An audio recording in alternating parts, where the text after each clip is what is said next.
What's up, everybody? Drasco here from 10knorm.com, where the main focus is on helping coaches who are inconsistently hitting 10K months work through the mindset, work through the emotional bits that hold them back from first normalizing that level of income before we work on the marketing tactics to stabilize them. And in today's episode, we're looking at the second part of perfectionism and how that holds coaches back from normalizing those 10K months. At 10knorm.com, what you can find is a catalog of all of the additional notes, transcripts, resources, trainings, bonus videos for each episode. And with this particular one on perfectionism, what we're going to look at is you gotta have like it's going to be a 4-part series. On the last one, I walk you through how to actually apply everything in the previous 3, how to work through perfectionism as a coach that is under 10K norm, or is under 10K, it hasn't normalized yet, the 10K per month mark. So all of that's available at 10knorm.com. All right. So without further ado, as it relates to the second part of perfectionism, what we're going to look at is the following. Okay. Perfectionism is the coward's procrastination. Now, this was purposely worded to be jarring. Okay. Like basically, yes, what I'm saying is if you identify with perfectionism, there is an element of cowardice there. Now, we've all been there. God knows I've been there plenty of times. It's not meant to be insulting. It's meant to be awareness building, right? This is a mirror to hold back a part of you. I would invite you to consider, how is this actually sitting with me? If there's an element of defensiveness, if there's an element of aggressiveness to it, if there's an element of wanting to say no, but okay, great. You're welcome to your reaction. I appreciate it, I respect it. What I invite you to do is to look beyond it, right? If there's nothing there, why such a strong reaction? If there's no strong reaction, kudos. You'll still get a good bunch of nuggets for it. So in the first episode on procrastination, we looked at, I guess we can call my definition of, sorry, did I say procrastination? Perfectionism, right? There we go again, right? In the first episode, it was an imperfect moment. This is the imperfect moment right now. Like, how beautiful is that? All right. So in the previous episode on perfectionism, the definition that I gave is perfectionism a coin that's made of nothing, where one side is failure and the other is ideal. Okay. And for today, we're going to go deeper into the failure side of that coin, which is basically protecting you from fear. So this is why we're going into the coward's procrastination. So if you're looking at this on YouTube, you can see me clicking around on screen with all the notes. If you want to download the notes and all the additional resources, you can go to 10knorm.com and do that for free. Add your own notes to it. It's all Google Docs, so it's very easy to do. Now, getting into the actual cowardice piece. So when we cannot feel the fear and do the thing anyway, that's cowardice. Okay? Courage, on the flip side, is when we feel the fear and do it anyway. All right? So this is, I can't remember who the author is, but the book is great. Like, feel the fear and do it anyway. So that's where I borrowed this from. But here's the thing, right? We're all cowards at one point or another. It is an inextricable, completely human experience for us to be cowards, because we all experience fear, right? How often we get paralyzed by fear, I think, is what makes the difference between succeeding at things and not. But at the end of the day, we've all had the experience of it. It is universal. It is as normal as breathing. So when I say perfectionism is the coward's procrastination, it really speaks to a universal experience that we've all had, right? We might have given it different labels. We might have thought about it in that particular way. That's partly what this episode is about, but it is universal.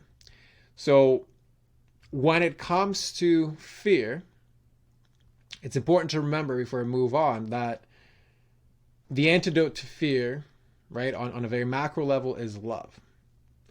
Courage is the act of that love exemplified in that moment. And courage is so rare because it actually doesn't feel good. Like there's a positive connotation with courage. Like it's cool to be brave. I want to be brave. You know, kids will tout heroes that are brave. Like, yes, bravery, right? We celebrate heroes for bravery, again, because it's rare.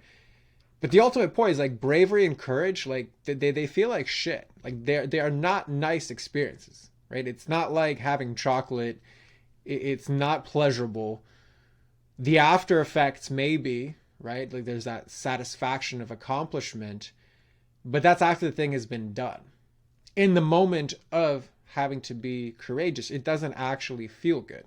So that is why it's rare, because we have such a strong propensity towards avoiding those feelings and avoiding discomfort. And a big part of the 10K Norm program is like working through how to become the person who knows how to self-regulate enough, who can elicit courage on demand, and who can sit long enough with that discomfort to then do all of the things that need to be done and that are very much less complicated on the marketing side to normalize and stabilize 10K months.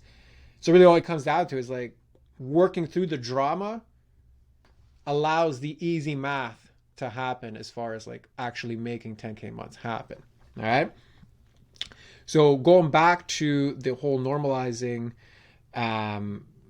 courage and bravery, etc., like cowardice happens when fear of an action wins. Courage happens only in the experience of fear. Like you can't get courage ahead of time.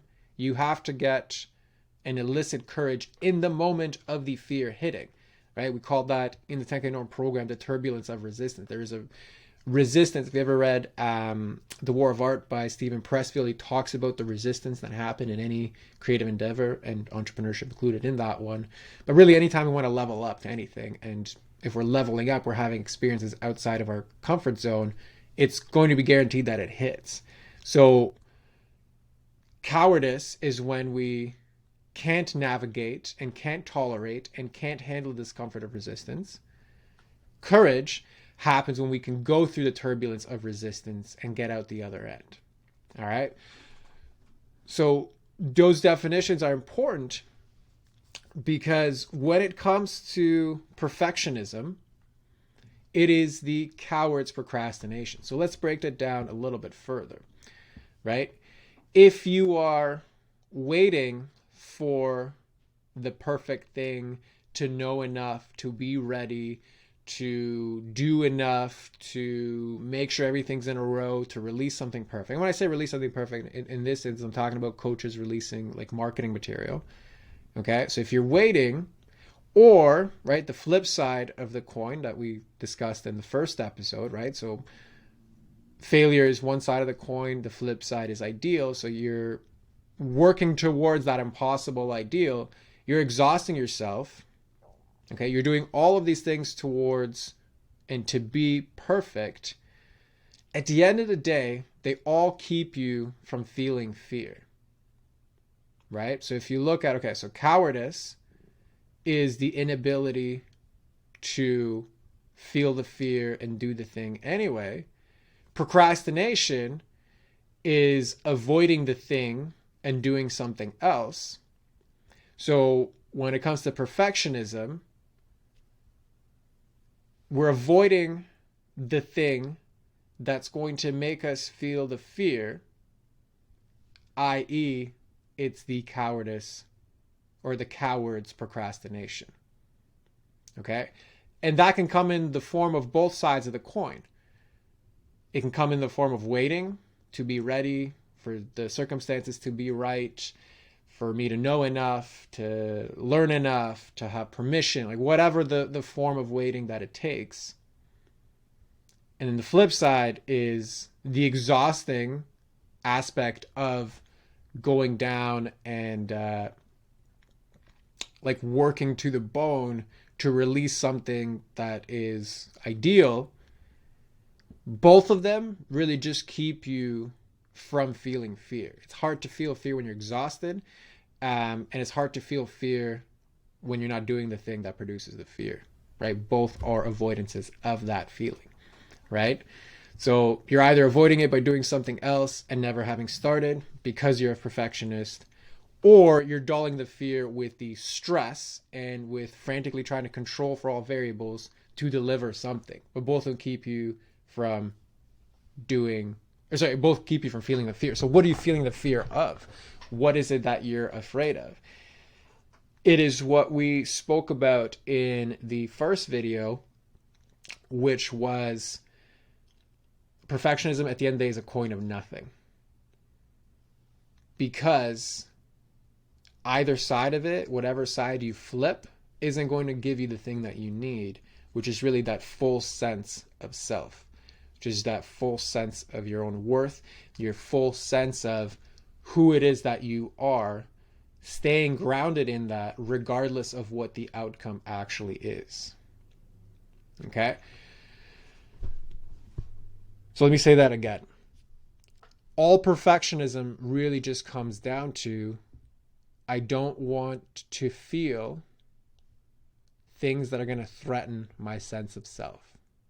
I can do that by chasing exhaustion.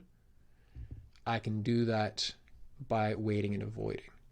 So the cowardice procrastination is really just a reminder that, hey, I'm scared, which is okay, and I'm avoiding doing the thing that makes me scared, and I'm choosing this pretty label of perfectionism because it's much easier to say, it's much more socially acceptable to say, hey, this is just perfectionism. That's like, I'm just a perfectionist, so that's why this happens. Okay, so basically, it's another look at this whole deep subject. This is a little bit of a shorter video because it's just another deep dive into the failure side of the coin. So I would say that the coward's procrastination more oftentimes happens on the failure side of the coin. So how do you work through this, right? What is the ultimate point here? Number one, it's recognizing its two components, right? I'm scared, that's fine. And I'm procrastinating, that's fine. Okay? You tackle them differently, right? Or you can play the complete game, which is what the last video in this perfectionist series is going to be about, which is like, how do I just work through the things to transcend all of this? How do I learn to become comfortable with the discomfort of the fear? How do I learn to allow reality to give me the feedback on the things I release out into the world, right? And not judge it ahead of time. Meaning, if I'm waiting for the perfect circumstance, they're just releasing imperfect things. How do I then live with myself? How do I process those feelings? How do I navigate my inner critic? Okay, that's the real game you need to play. Because think about it this way, right? If you knew how to do all of those things, and if you did them constantly enough that they were normalized, then you're just going to do enough to get like enough clients to make that 10K per month bid, right? Marketing wise and like business systems wise and objective wise, like there might be room for improvement, and there always is. Like there's literally, again, no perfect business. There's always problems anytime you do anything, right? But that's part of what we signed up for, and that's fine. But what I'm saying is, even imperfect things done consistently will yield the result that you're looking for, right? The math is easy. The drama is the part that complicates it. This is one aspect of the drama. All right. So that's that for today. Again, if you want to deep dive into this, go to 10knorm.com. You can download all the notes that I'm sharing on screen. They're just Google Docs. You can add your own. There's a full catalog of every single episode. You got transcripts there. You got additional resources. You got additional worksheets. You got bonus trainings on there. Every episode is a deep dive. So you got a lot of resources there. So go to 10knorm.com to do that, and look through the other videos on perfectionism to go deeper into this, so that you can begin to work through your own. All right, that's it for today. Take care, guys. Bye.